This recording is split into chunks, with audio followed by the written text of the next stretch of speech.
kasama ko to si Paul Salas. 4 or 5 years old lang yata ako nung tapos talaga crush ko. 4 years old? Crush ko talaga si Paul Salas. Trending na naman ngayon sa social media si Andrea Brillantes dahil sa kanyang pagkakagusto kay Paul Salas, 4 years old pa lamang siya. But before that, if you haven't subscribed yet to my YouTube channel, don't forget to click the subscribe button and notification bell para maging updated kayo sa mga susunod nating showbiz balita. At eto na nga, ang mainit po nating update ngayong araw ay pumapatungkol dito kay Andrea Brillantes. Ang matunog na pangalan ngayon sa social media dahil sa pagkakadawit ng kanyang pangalan sa hiwalayan ng Katniel or ni Catherine Bernardo and Daniel Padilla.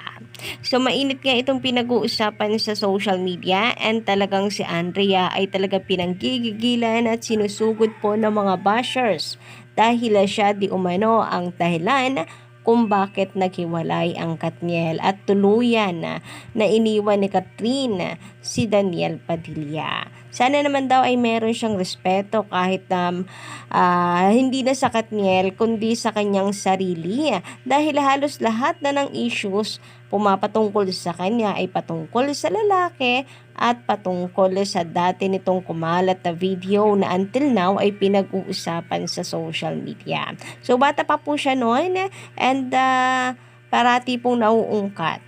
And lalo na ngayon na kung saan ay napapatunayan di umano nila na parang totoo kaya daw pala may video na bata pa lamang itong si Andrea Brillantes na kumakalat noon ay dahil bata pa lamang ay talagang malandi na di umano dahil sa video na siya mismo ang nagsabi 4 years old pa lamang ay may gusto na siya kay Paul Salas. Yes, sa kanyang mismong bibig nang galing. Maraming hindi naniniwala dito sa balitang ito na 4 years old pa lamang ay may crush na siya kay Paul Salas. Pero may video na nagpapatunay na sa kanya nang galing. Dahil ito sa kanilang collaboration sa vlog ni Ivana Alawi. Tapos ang kasama ko to si Paul Salas. 4 or 5 years old lang yata ako nung tapos talaga crush ko. And kitang-kita nga raw sa reaksyon ni Ivana Alawi ang pagkagulat na 4 years old pa lamang. What? May crush na agad. 4 years old? And hindi makalimutan na first crush niya si Paul Salas. Grabe. Yung pagkaka-describe kasi at pagkakakwento nito si Andrea Brillantes ay kinikilig at tila may pantasya pa rin dito kay Paul Salas. Crush ko talaga si Paul Salas. Kaya po tuloy, pati pangalan ni Mikey Quintos ay nadadawit at nagde-trending na rin sa social media. Ayun nga po sa mga netizens, meron pa silang babala na nako, Mikey Quintos get ready na. The design is very malander since birth daw. Mayroon pa nagsasabi na kaya pala may video siyang ganon kasi ganon daw talaga. Until now, hindi talaga tinitigilan ang pangbabati ko si Andrea Brillantes. Paano ba naman? Katniel, sa Katniel siya nadawit na issue. Ay alam naman po nating lahat kung gaano ina-admired ng mga tao ang relationship ni Katniel and Daniel Padilla. Alam din natin lahat kung gaano kamahala ng mga Katniel fans si Catherine Bernardo and Daniel Padilla. Kaya nga yung mga movies nila ay parating nga dinudumog. Mahina na po ang 300 million na kita. Ganon kalakas ang Katniel at ganon karami ang mga taong nagmamahal sa kanila. Tapos nadawit si Andrea Brillantes dito kaya hindi talaga siya tinitigilan ng intriga. Samantala, biro naman ng ilang netizen, tila may nangangamoy na naman daw pong sunod na hiwalayan. Ako, sana iwag naman daw. Naamoy nila na tila ang next target di umano ay si Paul Salas. Nanganganib daw ang relasyon ng dalawa. Si Paul Salas at si Mikey Quintos, isa rin po yan sa hinahangaan ngayon dahil sa mga TikTok videos nila na kitang-kita po kung gaano nila kamahal ang isa't isa at kitang-kita ang sweetness ng dalawa. Narito nga po ang full video, panoorin po natin.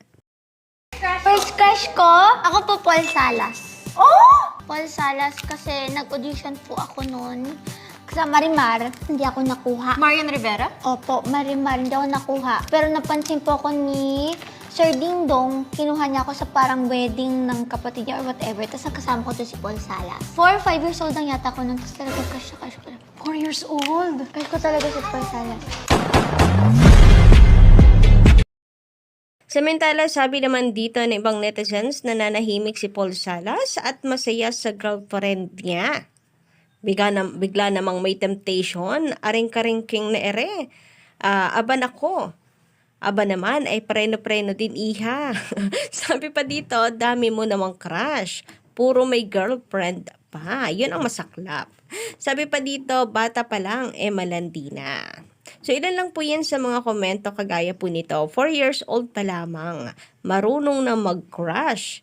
Wala pang kamuwang-muwang. Yung mga ganyang edad, iba din itong batang ito. And 4 years old, guys, imagine, makakalimutan pa yun Makakalimutan mo yung ganyang edad. Yung mga crush na nararamdaman ay wala yan. Mabilis na makalimutan kasi 4 years old lang pero siya talagang tandang-tanda niya. Kaya ayon po sa ilan, so ano daw yun? May pantasyang kasama. Anyway, sabi pa dito, Mikey, kabahan ka na. Ayan, meron pong mga pinapag-ingat na ngayon pa lamang kay Mikey Quintos. Lahat na lang, be. Sige, sa'yo na lahat. Sabi naman dito nung isa pa ay lahat na lang gusto niyang sirain. Nako, wag naman po sana. Sabi pa dito baka si Paul at Mikey naman ang isusunod nito. Ay, di pala. Barbie at Jack pa. #JackB. Nako, imposible po yan. Napaka-loyal po ni Jack and ni Barbie sa isa't isa. Sabi pa dito, may nangangamoy hiwalayan ulit pag-crush na naman. Kasi 'di ba, speaking of crush, napaka-open din itong si Andrea Brillantes ng kanyang pagkaka-crush dito kay Daniel Padilla. Kaya nga sabi ng ilang netizen, hindi na daw kailangan ligawan pa ni Daniel itong si Andrea dahil ang daming interviews na nagpapatunay na talagang crush na crush ni Andrea si Daniel Padilla. Ito na naman, speaking of crush, si Paula Salas naman. Sabi pa po dito, may bago na namang maghihiwalay niyan. Wow, amazing. 4 years old. No, the feeling of crush. Very talented, Andrea. Lahat na lang, bet tikman. Kayo po ba ano ang inyong masisiya patungkol dito mga kachika? Pa-comment lang sa baba and don't forget to click the subscribe button and notification bell for more updates. First crush ko, ako po Paul Salas. Oh! Paul Salas kasi nag-audition po ako noon sa Marimar. Hindi ako nakuha. Marian Rivera? Opo, Marimar. Hindi ako nakuha. Pero napansin po ako ni Sir Ding Dong. Kinuha niya ako sa parang wedding ng kapatid niya or whatever. Tapos nakasama ko to si Paul Salas. 4 or 5 years old lang yata ako noon. Tapos talaga crush ko. 4 years old. Crush ko talaga si Paul Salas.